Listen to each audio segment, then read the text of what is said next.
Hey everybody, what's going on? It is now time for the Final Resolution, TNA Final Resolution review. And let me say, the preview video that I did for this particular pay-per-view was the first preview video that I've ever done on this channel. I don't think I'll ever do it again because I was wrong as hell on so much of this stuff. Sorry, camera's there, my list of stuff to talk about is over there, my clock is here so that I don't have to do the video twice. Ink Inc. versus Beer Money for the #1 contendership. I said in my video I didn't think this was going to be very good, that I did not want Beer Money going after the tag titles right now because there's too many other awesome teams that deserve them. This is one of the things I was right about. Ink Inc. looked good through this whole match, and Beer Money didn't. And it's not to say that Ink Inc. dominated the match, storyline, psychology-wise, just the way they performed, whether they were in charge or not. Ink Inc. just looked better, and I got to the end of the match before I realized it was important to Ink Inc. It wasn't important to Beer Money. It wasn't important to the guys that play Beer Money, I guess, because they've been there and Ink Inc. hasn't. Near the end of the match, Jesse Neal, they tried for that combination move that they do in Ink Inc. that I can't think of the name, Morgasm, something like that. But Jesse Neal was in there by himself, and he pulled off some move, and it was a face-first rock bottom was what it was. I don't know what they're going to call it, but I thought it was pretty damn impressive. But, then there's some bullshit. Beer Money hits the drinking while investing, which is the stupidest name for a move ever. And they get the predictable win, and they're back in the driver's seat because Fortune wants all the belts. Predictable. Mickie James versus Tara. My very first note on here is I had high hopes for this match, for the women's division in general. For the fact that it was a fight, not a Divas match. Started off with something I hate, whether it's women or men doing in a no DQ match. Don't go play hide and seek under the ring. Oh my god, which side are they going to come out of?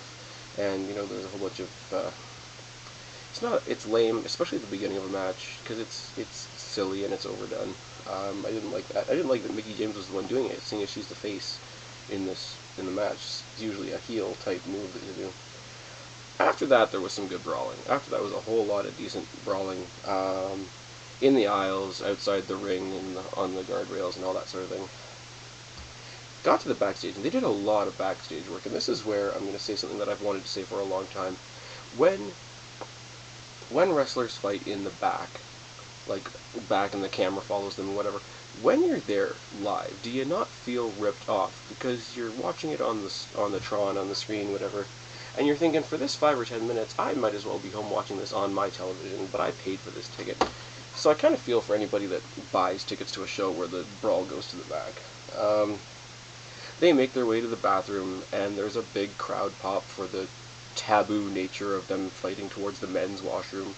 Then there's a bunch of idiotic stagehands, or whoever they are, all leaving, oh my god, they're in there taking a dump or taking a piss or whatever.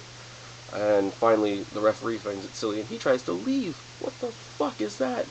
And then, Madison Rayne comes out of the stall and attacks attacks Mickie James, sorry. Tara gets the win, but she has to call the referee back into the bathroom to get the pin. Really, really, really bullshit. I thought that would be the silliest thing of the night, but no, we have the Jay Lethal Robbie E match with Cookie going up in the cage, and she doesn't want to go in the cage because she's a princess and da-da-da-da-da. So of all people, they bring Shark Boy out, and Shark Boy hasn't been seen in forever, and Shark Boy chases her into the cage. And they have a match, and the entire match, Robbie E is trying to calm Cookie down, even though she's like hanging above the ring, and Jay Lethal's taunting her and teasing her and whatever, and she's screaming like a banshee, and nobody gives a shit about the match. My heart goes out for Jay Lethal's career, because this is going to bury it. She throws down something to Robbie E, I forget what it was. The ending is bullshit. This match was a dud. I don't rate matches, it's not one of the things I do, but this one's a dud. RVD and Rhino in a First Blood match.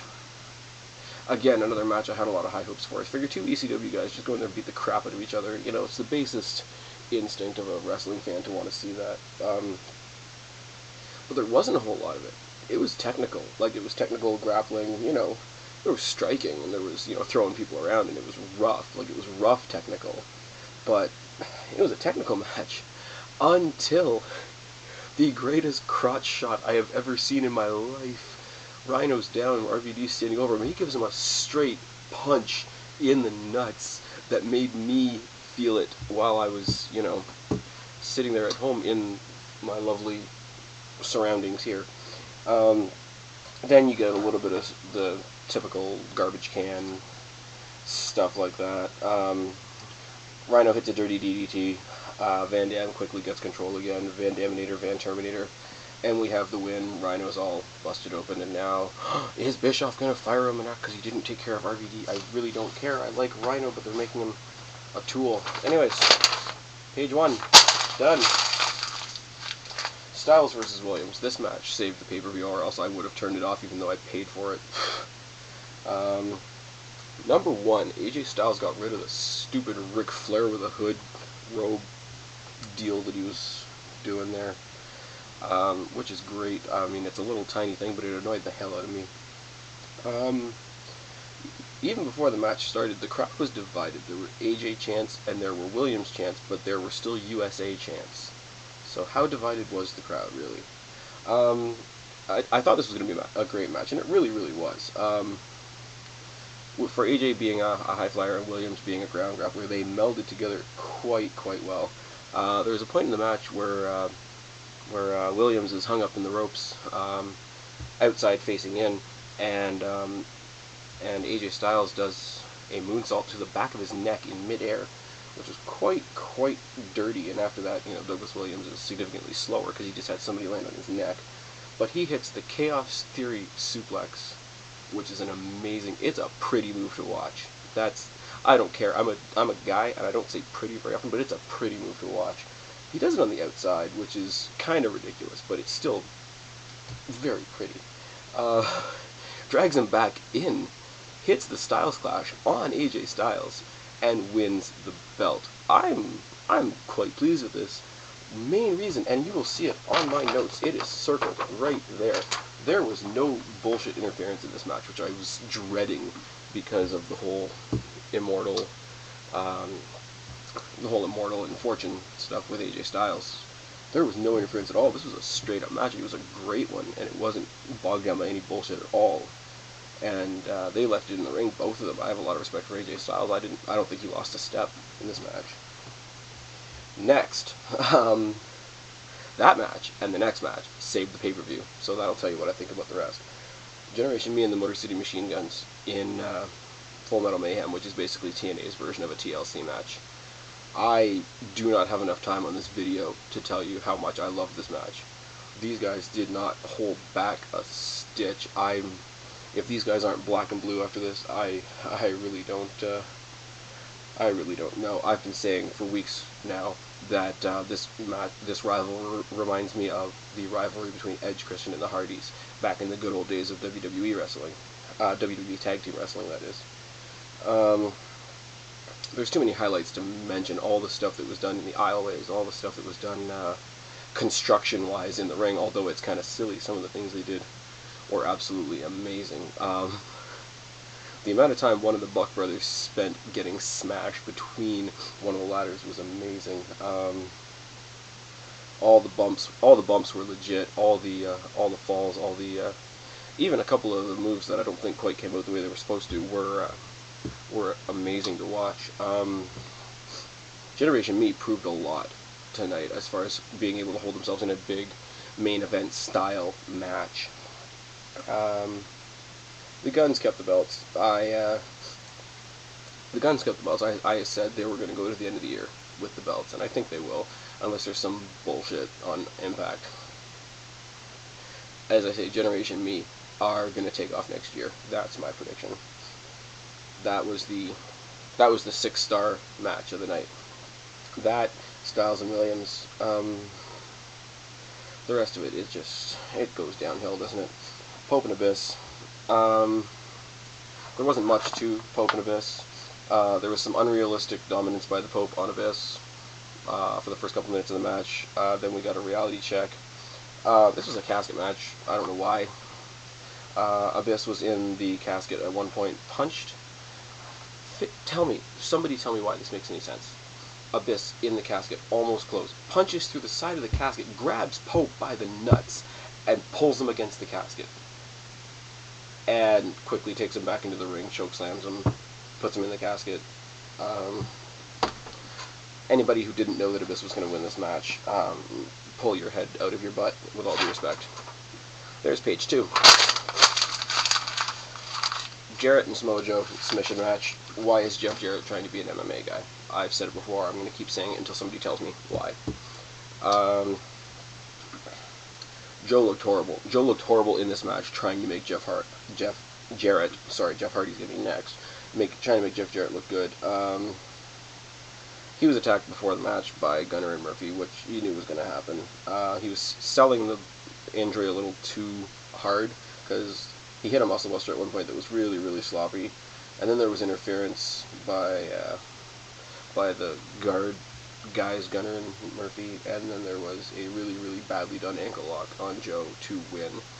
So, Joe needs to quit. TNA is not giving him anything. This is bullshit. I don't know him, and I'm angry on his behalf. That's all I got. The whole MMA thing, the only reason this would make any sense at all is if they're trying to steal the thunder from the rumor about Brock Lesnar and Undertaker fighting at WrestleMania. Just trying to steal that MMA thunder from the WWE. But even if that's the case, they're not doing it very well, are they? Are they? Morgan Hardy with Anderson as the ref. This is the same reason I didn't like the Orton and Nexus and Cena bullshit a month ago, isn't it?